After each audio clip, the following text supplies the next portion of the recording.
There's another woman called Emma Edmonds, and she is a northern woman who, from a very young age, she reads a book about a pirate. I can't remember the name of it, but anyway, she reads this book in which a woman disguises herself as a man and kind of leads a life of daring do, as only a man could at the time.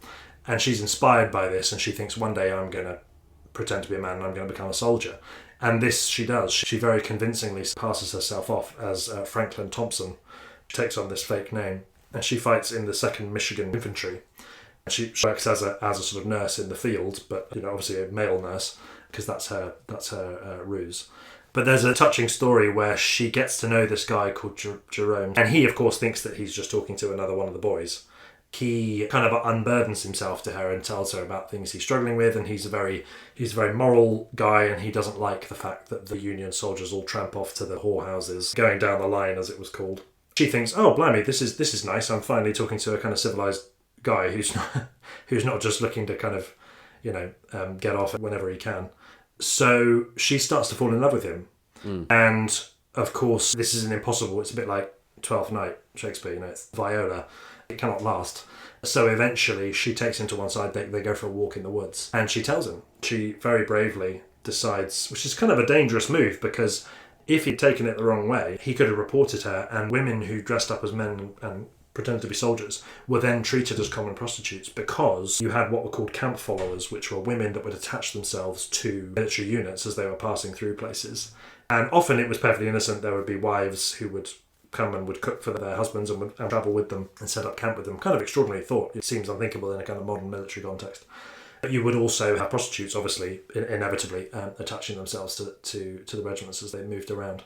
So it was very brave of her to reveal this to Jerome, because if he'd been of a mind to, if he'd been upset, he'd been tricked, he could have made her life very, very difficult indeed. But thankfully, he is shocked, he is upset, he does feel betrayed, but he doesn't reveal her secret. So it's a bit awkward between them for a while. She decides, this doesn't really work, so she transfers out to another unit, because she figures, well, he's obviously not too happy about this, and so better that we part ways. Not worth the trouble. Yes, exactly. So she moves on. But she also had her kind of turn as a spy. So obviously she's already a master of disguise, because she's passing herself off as a man. But at one point she actually blacks up and passes herself off as a black labourer in the South as a way of getting information. Kind of extraordinary, and definitely wouldn't pass muster today. She dyes her skin with silver nitrate, I think it is, which sounds pretty dangerous. Yeah, I'm not sure that's a skincare routine you want, to be honest. I don't think it's going to be too good for you. And then at another point she pretends to be an Irish peddler woman. So she takes on these various personas. She kind of has fun with it, dressing up as various characters in order to pull information out of people.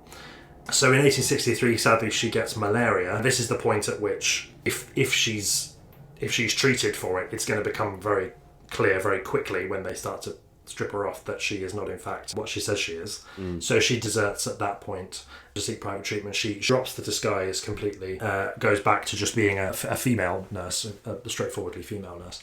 Her desertion is discovered. She's charged with various things, but then eventually it is recognised that she's performed such a service for the Union that she's actually given a pension. They drop the charges and they give her a veteran's pension. Interesting that given the time, given the restrictions, the sort of shock of having a woman pretending to be a man to fight, pretty amazing that her service was in fact recognised, even at that time, and that she was given a veteran's pension. Well, you'd hope so, after the amount that she did and put herself through, well, quite. risks exactly. that she took and stuff like that. That's incredible. Exactly, extraordinary. So she's an extraordinary woman.